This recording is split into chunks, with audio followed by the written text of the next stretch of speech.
يا ربي علمنا ويا عينين لين أوني نوي في جوار إليين مع النبيين والمرسلين علمنا ويا على كان شأن ما ولا مرادوه ما لسيد محمود عين يا قومي ذاك كلامهم الذي كلامهم ويله كان شأن ما ولا كتاريكا ما كان شو تجاني كتاريكا ما أقوم بعبلا جلي ويلي عبلا جلي كالله تعالى بركة عبلا جلي كالله تعالى بركة هذا شأن ما ولا سرلنا كتاريكا سرليكا ودي يا قومي يا مغو كلكم عبلا جلي يقول عبلا جلي كافو ويعتني يعني تهير يعني تبنيا يا فميا بل كيكو فماتو لا يمل ولا يكل ولا ين أكوي كان ينبتوي شانا ما ولاو كان ينسرين كل يمل تنجبو على كوكو تنجبو على توكو تنجبو ولا يكل في الدسة الله تعالى تم الدسة لنيه على كلا صلى الله عليه وسلم وسكر الدسة لنيه شانا ما ولاو شوف شاني الدسة وتدسة لا يمل ولا يكل ولا يعني أكل فوفيو على ما أنسى وتراك الحمد لله الذي أتى إلى شيء غيره الله ونور العيون الحمد لله الذي أتى إلى شيء غيره الله ونور العيون أكون ما من الله تعالى يكشان ما الله ككلامي وكما كان فين من فوق على كان على سرني جمعي الحمد لله ويك على تنوك أشياء الحمد لله أقول سيدي محمود بي على تنو كان يرك على تنو الذي أحدى إلى شيخ حماه الله على من ينكنا كان بلغنا شان حماه اللهم نور العيون شان مية دنيا نوري شان مية حقيقة نوري شان مية جن نوري de nurul ayuni kwala minyan kana ka ange o shana ma law ka kalandene o ma ko an ala tanoye an ala tanoye النفوس على العقول تحاكم وتراكم وبتماكن النفوس على العقول تحاكم وتراكم وبتماكن أبو شرح ما ولو ننا هنا النفوس على العقول تحاكمت وقت منا ni asira ni tigula ko shana hama wallahu nana o wati de o ya soro ni sira ni tigila ay ni tigi maraka ka tay ka ka sakoy amo wati de la dala jele ni sele doila ma shite te nina ma Allah ta'ala shana ma wallahu kare ka dama kanin tariga in kare ka dama tere ana kishin ni ka balaw toroma sa qur'ana ba ko yusuf surana ako inna an-nafsa la amaratu bisu kwanga do adama de ni de fenjuguye ni de posoni ya adama de bla sira jugula bu seriya fo aga burdatu kono ako fasrif hawaha wa hazir an tuwallihu inal hawa ma tawalla yusmi aw yasmi ako ni dongo mi be adama de na kika yelma ka boyma ki chogo do ni dongo na ko adama de shi ma sabati ani dongo ka fo fefla be fa ko do la kelengila yusmi abi lebu walma aw yasmi wala ke faga ma ala man kishira ne fala bela jelema jojo turan ni ngoko abene fala dola kelengila ala ka ngishoma wala kram wala tana barawle ako kabi amunya kini bolo don do mina ka ba no bolo la naw ni ko semi kada ya ambi bauna simple majira auna ko ni mi kanu kanyo table ni simple jira la lela ni ko men defe ala tan ko kwale bi bauna ala hasana wake ala kan na fanu barkai ala kan na fanu barkai o ma ko shana nana o wati de la wati mi nan ni telemen ni tigula kan maraka kaka jonye ka tereba kaka saboy ma ko ala shana dama o wati ne la ya rabbi ala man dona shana muradu ولقد مضى أسر النبي وداره ومضى مسام الأولياء بدر ولقد مضى أسر النبي وداره ومضى مسام الأولياء بدر ولقد مضى أسر النبي أنعد النبي ما قد جمنات من أنه على كرا صلى الله عليه وسلم على كرا كلت من أمويه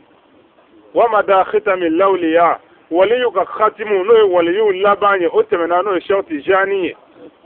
ما قاموا فناينا الحمد لله على تنو وما دا ختم الاولياء بدر الثاني شوتي جاني من يكلو كليتان ناني البدر شوت يعني مي كالو كلي تناني السني يمين بونيا دفالمه السني يمين النور دفالمه على ما أن فلانو بركاي وهبئنا تفاصلا وعناية بإمام النور هذا اللازم وبرئنا تفاصلا وعناية بإمام النور هذا اللازم وعلى كلا تمنا أموي شوف شان تمنا أموي وحب الإله على رأي كنوسا على رأي كنوسا من نعهنا دافعنا shawtiani tarakuda ala kira tarakuda mamina hina ulaka shawtiani ni ala kira je ka faranyonga ka duma ala yare de okanu tafaddulan ala yoke ayere ka nyema ya di koson jako yate ala ya ke nyema ya koson an hina ya mine wa inayatan ana ala ya dabo kere kere kama bi imamina ay an nyema godde awma nuran shana mingra nore bi hadha al azm ni jamana ina anini jen labaina ala shana ma wallahu kan nore nurul ilahiya ni duna kono kishira ala man sabatira kono wala la shaw malamini ba fo alhamdulillah la uhsi li ni'mati o kasira kono ko fa in turid suhbat al mughtar min mudar fashab al ahmad fa hiya ayn suhbatihi aqul mu'min ma fa ala kira jenyonya le muhammadul mughtari fashab al ahmad ikatu ahmad ko fa hiya ni shana sar ayn suhbati abikum yakira ga sahaba kuma ala man sabatira wala ala man sabatira wala anga ala tanu shah maulaw soroli o kira ala kira soroli anfe akira shawti yani soroli anfe kira soroli shana soroli kira ga sahaba soroli ala man sabatira ka ala man sabatira ka o de la fara ko shana ga kalandin shawti yani ga kalandin balma de ala kira ga sahaba ye sahaba jumen ko do sayyidina abubakar umar usman ali al khulafa ar-rashiduna qulu ya balma de anu bisira kelena ya rabbi ala man sabatiraka أجل قلوب من الريون العاشق وكما جليلا يا بتأهل فجل قلوب من الريون العاشق وتذاكرت يا بتأهل أبو شانا ما الله نني فجل القلوب شانا ما الله ننككتا كان دسكون جوشي jo munun bala yo lo boala logo munun bala yo lo boala o kele an so la ka mirini wurdi min ale ka so ka wurdi min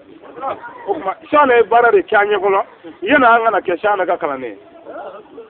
so an tura shana la ka fe kana baraka e wati min anya ka wurdi min me shana baraka an me wati min anta ka fajalla al quluba de koro ayandu skule ko ni allah taala ka noroy ayandu skule ko ni allah taala ka kakai ka jumbo ala no e nogo we ka jumbo ala kana ni noroy akono ma ni nana ala kosmasa wa tadhakkarat ilahiha bitahannuni man ni sorla ka ala kosmani kanu gele la ilaha illa allah la ilaha illa allah la ilaha illa allah shana klale andu sukun kolla du sukun sorla ka sabati ni folka ya rabbi ala man sabatiraka ala man sabatiraka o da bo shana ma allah do dala ako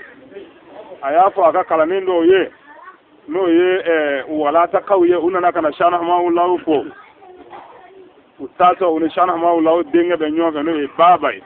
aluk me kalana e unana kana foli da amma shana ma ullahu ko ma ako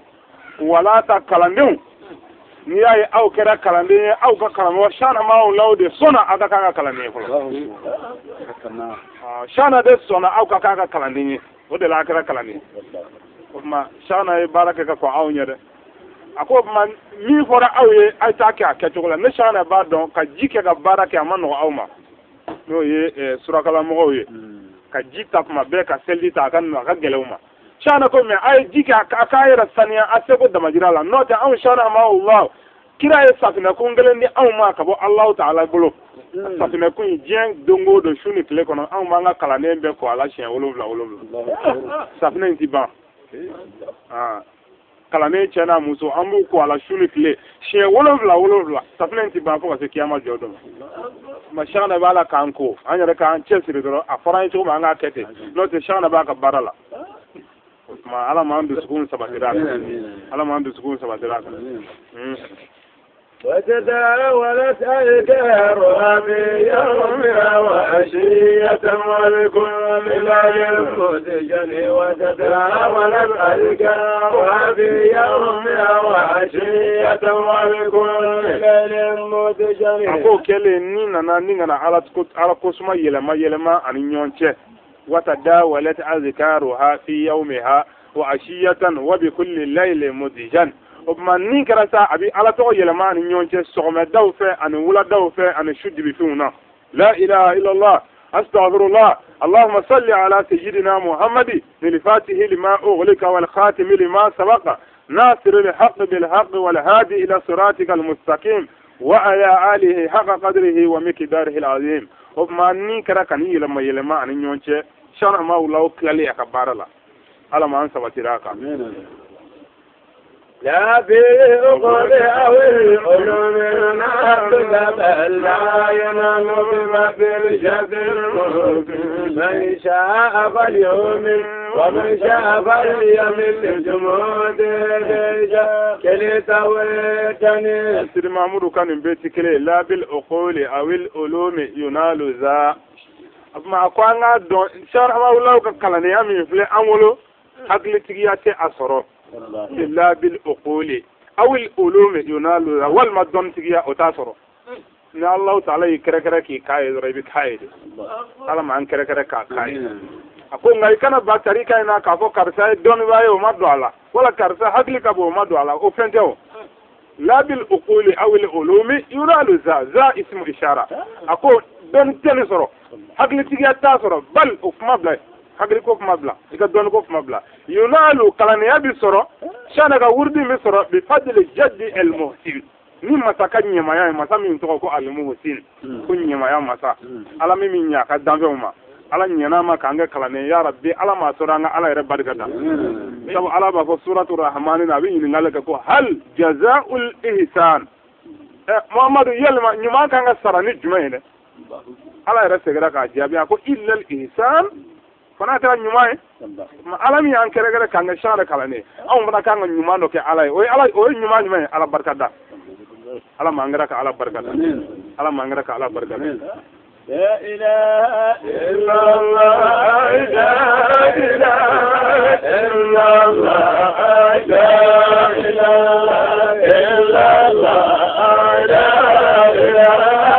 إلا الله لا إله. لا بالعقول أو العلوم ينال ذا بل لا ينال بفضل جد المحسن. شكرا فشكرا من حبيت طريقه إلى الإله وقومك موسى. شكرا فشكرا من حبيت طريقه إلى الإله وقومك موسى. شكرا فشكرا من حبيت طريقه نما من نسرا شان ما الله طريقه ني على يا كانوا دويلا ني على طريقه ديما كي رك الله تعالى بركه وي على كحاجه ني تاي ايرفه كتو على بركة الحمد لله رب العالمين. البركة على كرا بركة شانا ما على بركة ككرا بركة كشانا بركة سب على يعقوب ومن لم يشكر الناس ولا يشكر الله نمغمي ما جون بركة على بركة ده ودلا ني أنتين تلونانغو يا شانا باشيتولا والما ني على نكرا سوناما باشيفويتولا أنا الله تعالى بركة ككرا بركة كأنا شوكو بركة سب ولودي سببوي ni sababu toy kibita itoro kuna ndiya ka itasoro kuma ala de u kanga sababu nyuma angu barkada ya rabbi ala ma nafaranu barkai ala ma nafaranu barkai ma nga lazimu kay anga to ka dugo ke shana ma wallahi anga to ka dugo ka demay ka to ka dugo ke shoti jani abi barkado aw nyerela abi barkado ana salatu de an kala min bela panga sole ke kiraka panga dugo ke ala kirai ala kira ka kobe glana ala fe ka ban nga kanga dugo ka ye dugo mi kila ka refleksi ka sega awma ni ya dugo ka shana ma wala bi segi kana irama ni ya dugo ka shawti yani abi segi kana irama ya rabbi ala ma nga dugo jabira ala ma nduno ka muradu kono ala ku kanu sabatan songu aku shukran fa shukran man hubita tarikahu innal ilahi wa haqqahu bika mu'tan ala yarka haga min bika de odi ala barkada ala ma ngara ka ala barkada لا بالعقول أو العلوم ينال بفضل جد الموت من شاء فليؤمن ومن شاء فليمن لجمود من شاكل تويتني أقول من شاء فليؤمن ناوي مغمين دي يكلم يعني الله تعالى كما سيأي كدا على كرا يلا كدا شو تجاني كدا شو أنا ما ولا ومن شاء ناوي ما من دي فليمل يكن نجي بويكا على قانونا على قانون كان نجي بويلا كرا كو كان نجي بويلا شانا كو كان نجي بويلا لجموده بشكل طبيعي إيه رك جيجال يعني كنا ويا هذا يستيقظ نونا نوت نون دخلين نيم ما مي سيجارة شانا لا عد سكون النغرة مقام سيجارة شاو تجانين عد سكون النغرة هذا يستيقظ نونا نوت نون كاي على ما الدنيا سبتلان دسكون على ما الدنيا سبتلان دسكون من شاء فليؤمن ومن شاء فليقبل شقيان فلا يؤذن من شاء فليؤمن ومن شاء فليهد إنا شقيان فلا يؤذن من شاء فليؤمن ناي مغمين دي حلبي يكلم يعني شانك كوني يقدر شوت جاني يكدو موغا كرالا ومن شاء فليهد نام ديامي يكي كان غليا ko an wulula ka sɔrɔ an faw tɛ nin na anw t'an faw ka sira bila bilen n'a ye diya i k'o fɔ i k'a fɔ ne tɛ bɔ an ka sira kɔrɔ kan wala i k'a fɔ ne tɛ tugu mɔgɔ la o bɛɛ ye kana gɛlɛya dɔ ye man sha'a falyahid inna shaqiya i k'a dɔn maa kunnango la yunsani o tɛ segin ani rada ka bɔ halakili siratigɛ maa b'a hakili to nin na caman b'a fɔ ko ani rida irida tɛ dɛ arada huwa alhalaku mais arida huwa rida Allah niko rida o yakile kuma nyuma men yoro ina arada de do ani rada la yunsani ma kuna ngoti seki kabo halakili sirama mauma ala da tasuma kama ne ko iba sama ko ngata zawiya la aba fo ke ngolo mai ni ko wala ngata majlis kero la aba fo che chiti awla ma ne ala ma min da kama o de bidala ala ma ndo na ala na ala yison o de ala ka o de soni na ala yison o de soni abu wa ma kana mahzuran asa'u ilahuna ni Allah ta'ala ka soni ma tega do ala na ka jon soni ce yal uquli an al-fahm ko nga hadlu de fi da ka bo famu ma o di adama de fo nyongo من شاء فليؤمن ومن شاء فليقبل قبيلان طهارة مسلم من شاء فليؤمن ومن شاء فليقبل قبيلان طهارة مسلم من شاء فليؤمن لا يمغمين دي حليب يكلم يعني تاريخينا ومن شاء لا يمغمين دي فليقف يكلم يكسر قرنغا يكلم يكفل سرنغا يا فاميا iko isra koromi ni yera dalemula iko labato ode yaqifu ya famia sabu ni yaqifu lugha do abina suratul israila ko wala taqifu ma laysa laka bi ilm ni fami doni tiela ni fami famuti la ikanata yera bla ola kibo fenfo ola wala taqifu ma laysa laka bi ilm inna sam'a wal basara wal fu'ad kullu ulaika kana anhu mas'ul qala allah ta'ala bina nyana lali nyinga al qiyama abina kulo nyinga abina dusugo nyinga kuma mu miri kito jena ala man sawatira tarika inga ala man sawatiraka من شاء فليؤمن ومن شاء فليقف يا ويحه كربات ومن عودة من نار الزمر لعجب ليس يا ويحه كربات ومن عودة من نار الزمر سعادة ليس يا ويحه كم فاته من روضة مغمي ني شرع ما ولاو كتريكا انجرا لنا يا كودون كبواما فاتي كتا مغاري مغمي ني شيو تجاني جرا لا كانوني وردي ابنالا ايا كوداما كيغا تيغي هنا من ودي يا وي هاهو كاتيغي هنا من كاتمه بنباتوكا كم فاته من روضة كو هيرا جلجل تركا تيغدا نورا جلجل تركا تيغدا ala ka kisi jol tala ka tigida o chama ya tigida ne mami ni kisi da kan ngode o tigide hinemne ala ma an kisira kam fatahu min rawdatin min nawriha sa'ad samaru sa'adati najitan kabini kuna liajri fere jiri min fere ni ajiri de la ilaha illallah aw min malako forishu anikle ala ma an sabatira a forliga ala ma soranga chaman fori ara la ilaha illa allah afdal ma qultu ana wa nabiyyuna min qabli kira de kodi ako ne fami fondala nabi ñoo fem mi fo dala mi ngaf sana be la ilaha illa allah akon mi ngaf sana be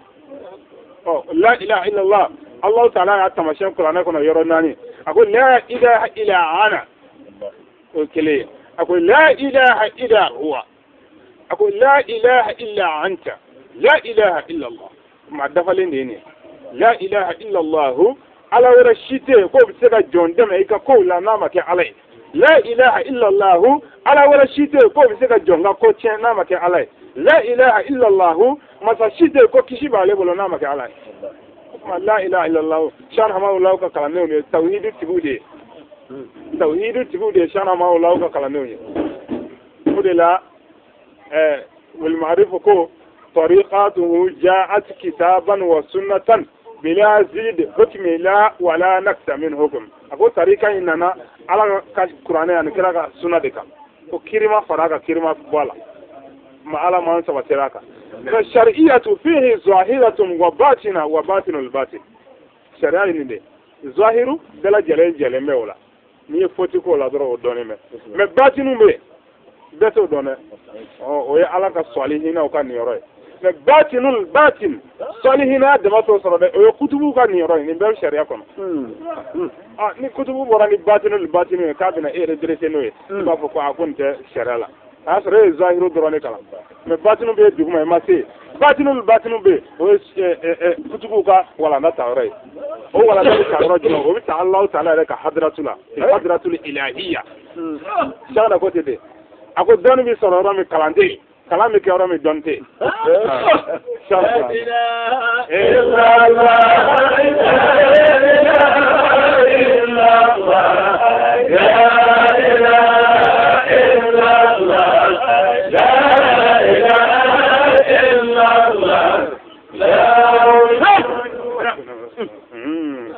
akotindo ya way haw kam fatahu min rawdatin mu'min mana tarika ina atigita magari hera chaman taraka da nema no foro taraka da ala kira ko te sallallahu alaihi wasallam nabina tame aljina jiri foro la farta u ay do fara jiri la akadu saba ko kira ma ko wa ma riyadul jana qala majalis zikr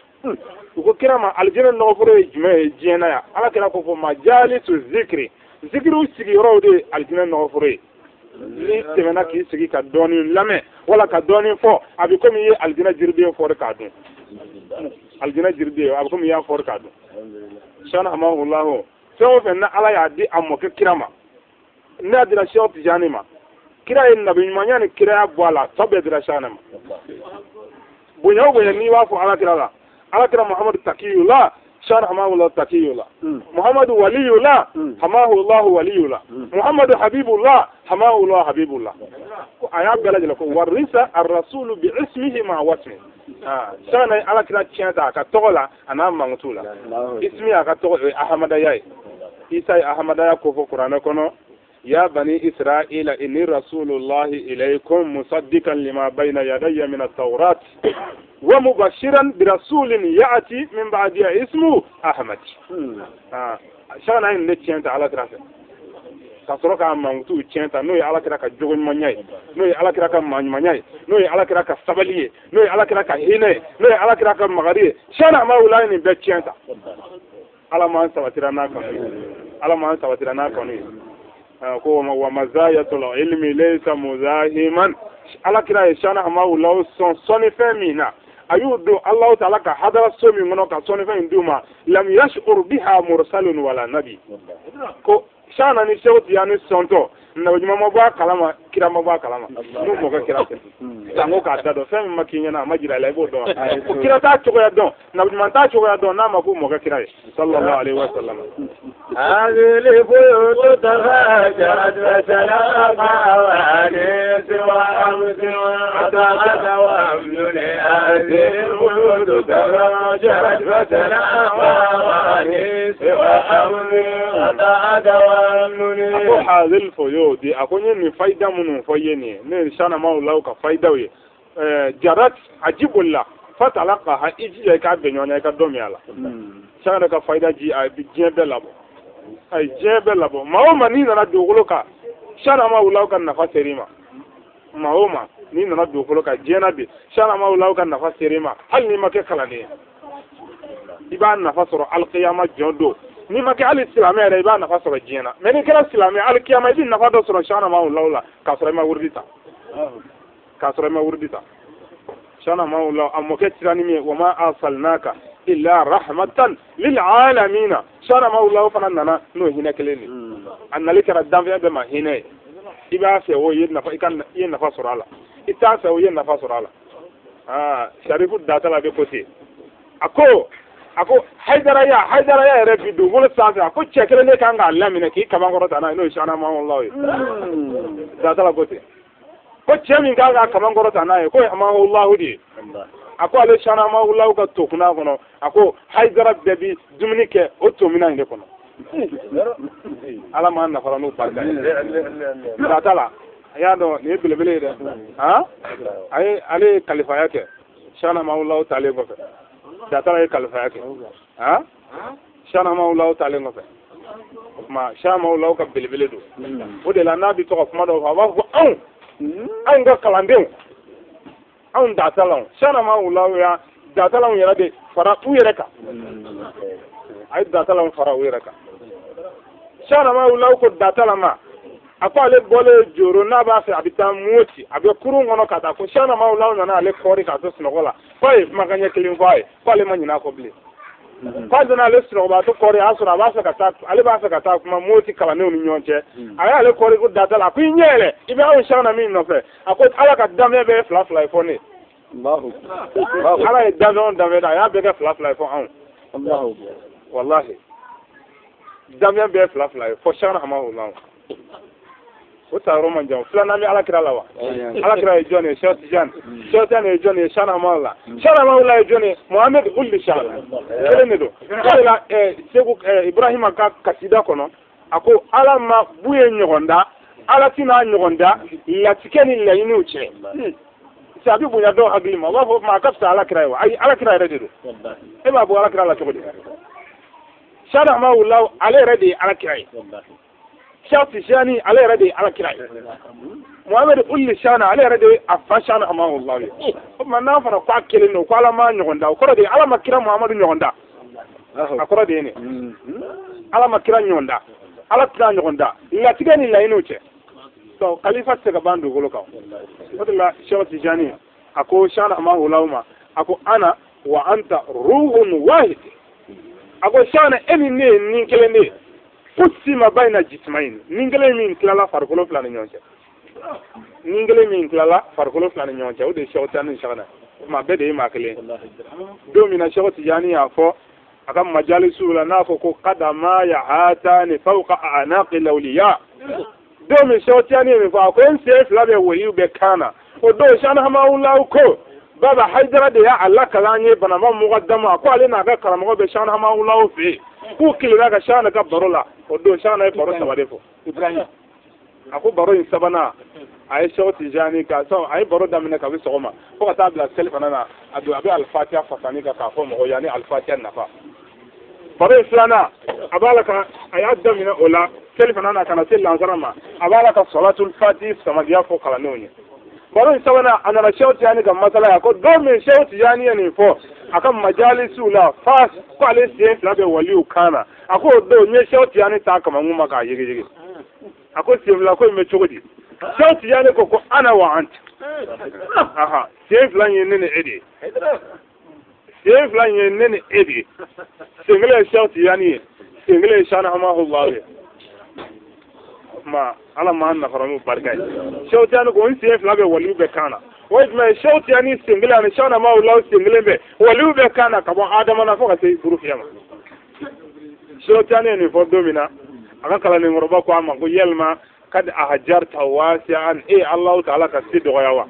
وما على سجنني ما نيمان دويوا ما نيمان من مالا ني أبي على سكتة ما إيش الشوط يعني كوا على سجنني كتب دويوا كتب من ني أكادي على كتة ما إيه كوا يلا على كيسو لوا Cheikh Tidiane ko ako inna Allah ala kulli shay'in qadir ko ala bi se fen bela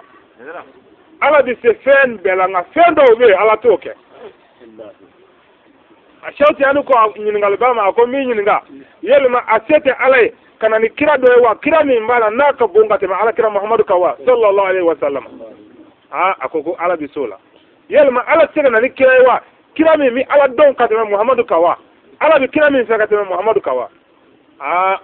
muhammadu ghali ko ako ala bisola ngatoke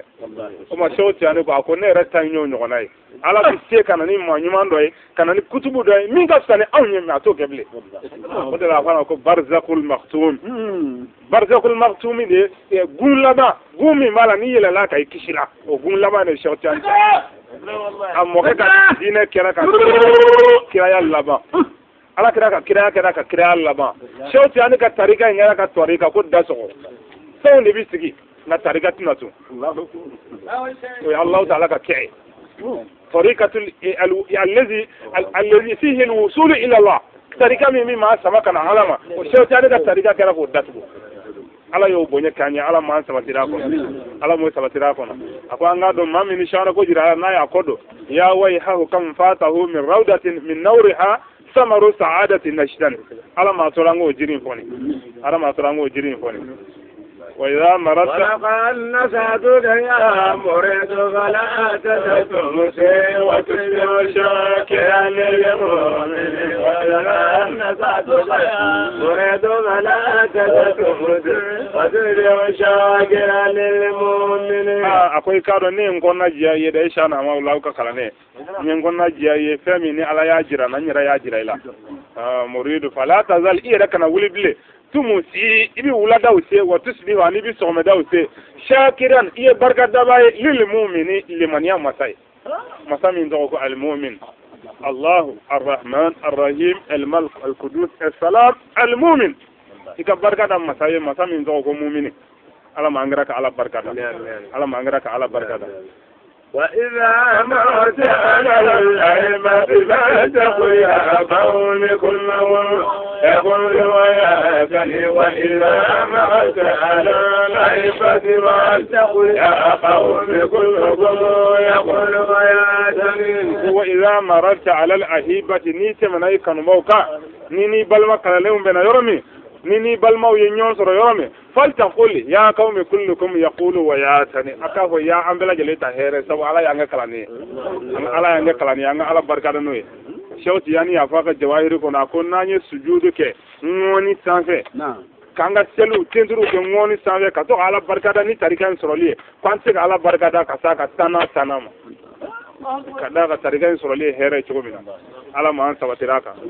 shana maullahu kanu ala ma sabatirana adun kanu ala ma sabatirana amodun kanu ala ma sabatirana abal mau kanu no shurafa ubela jele ala mu kanu sabatirana ala mu kanu sabatirana sayyidina abubakar ko ako urqubu muhammadan fi alihi ay ala kira bonyana somogo ye ay ala kira tanga asomogo la na ay ala kira modem bonya ka dem bonya wajira na ukin kira ya ukuma ko ngulaye ngani ma songa kira modem bonya wajira hal ni kira ko nyo e ba fo kambe kaka ala ma anti shira oma ala mu kanu sabatira ala mu kanu sabatira ko sheikh marabata sheikh malamin ku ye shana maula ka kalande un to da ko ma sorani sel chama e ko sorani kanu e ani labatoli ati Allah wa ati rasula wa ulul amri minkum ya ala labato ka kira labato ika ulul amri ni ma tugo ga bi ko mi ka kira labato manyara ko ika tugo ala ko dro ka bana ala tugo ya ayyuhal ladina amanu taqullaha amru liman yana alsira alanya wabtagu ilayhi alwasila aka soroka eskale nyini mi ba sene alama ma anga eskale de shana ma wallahi odi ba si ammo ka kirama odi ba si Allah ta'ala ma على ما انفر الله إن الذين آمنوا وعملوا الصالحات فأولئك مع الذين أنعم الله عليهم من النبيين والصديقين والشهداء والصالحين ما يبارك وليات كلنا على بلو ما يكراو كوفا يقوم مؤمن يبارا نيمون غي ويربي الله تعالى ما الكيامة جوندو ني على بنو فرا nga jonka momunun limanyana kabini seydi shula kabini nabi nyumuna kabini waliyula ode wasalihina huwa hasuna ulaika rafiq ni mo gomi yenen jama kulu soro ka dolu cela ko ki sigi nyonya alqiyama ki hera soro ala ma sabatira ala ma hera no garama tarika ala ma sabatira ngol urdi sharti muga ani saba no ye kaji ala ma ashar tangani no garama kefu ye mugan jimu ye sabai o ye sharti mugan saba ko kaji o ma kaji fana huwa bala o tan kelen o ye qul huwa Allah o tan kelen amina to nyuma alama no yaran damiru sha'anu do ko nyere kise rere de tan kelen qul huwa Allah de bo fanye ko huwa damiru sha'an huwa woro hawduru tan kelen do ye kafiru na kira ni ngako sifula na rabbaka imma manguto awnye de ahuwa min hadidin aw min nuhasin aw min shajarin imma manguto anya glana nige de la wa wal madenye wala bura jirde la jibrila na ni sura ya ni melaka wa biolovla bismillahir rahmanir rahim qul huwa allah muhammad afuye huwa una lefleyin na femina de damiru sha'ani ode huwa o tan kele Allah Allah ni huwa bibolo ta Allah de bibolo o tan kele huwa tan kele min fle awolo Allah ala de ilahiyai Allah as-samad jigi seme mata do ni tan kele mi bolo jigi seme ne ba Allah la as-samad ala jigi seme mata lam yalid ama bo fena wala mi yula de fema bwala ama bo fena fema bwala wala mi yakun lahu kufuwan nyogonate Allah ta'ala la nyogonate huwa la tan gele sante tariga te kwani minga kate ate sio odela kala nendo ya mira kono doroko shana maula aya mira kono ato shana maula ko barola ako shoti jani o temena shoti jani ko ay kutube Abdul Qadir temena o sambina ne ka kalwala o lu ku ye kutube shana maula ya ko ay kutube anu ma ka kalwa ko me kala nyenye ni mira kono doron shana ay ni mira kono te sawa Abdul Qadir ay fu mandia de di Abdul Qadir ma katama shana ka adduskuna shana ko wallahi alaka kutubu te hashidi waliya ni hashidiyatita kira ya ni hashidiyatita ma shana ko ako abala ka Abdul Qadir mirini miye wallahi Abdul Qadir aqwa minhu abu sanfe ala yesena Sheikh Abdul Qadir miri ba ibala ka miri Sheikh Abdul Qadir ka bonoye aka bonai ni ñogon kala kira la don la nana soro fana Seydina Umar ne sahaba do bala ka kira mawtu do ba ko kira be ka bunga ne daleme Yunus de la kira be ka bon Seydina Umar ko kira be ka bunga nabi Musa ko na ale madanshi Musa ka kira la ala kira ira sigle nyana kira wulla ka siga ko wallahi aya damne nuhuna kana kira o kira nu dasira ma ala kira bunya do fo kira na ukunda mino ka soro kana fota amma ne Muhammadu sa ne de ka sa damembe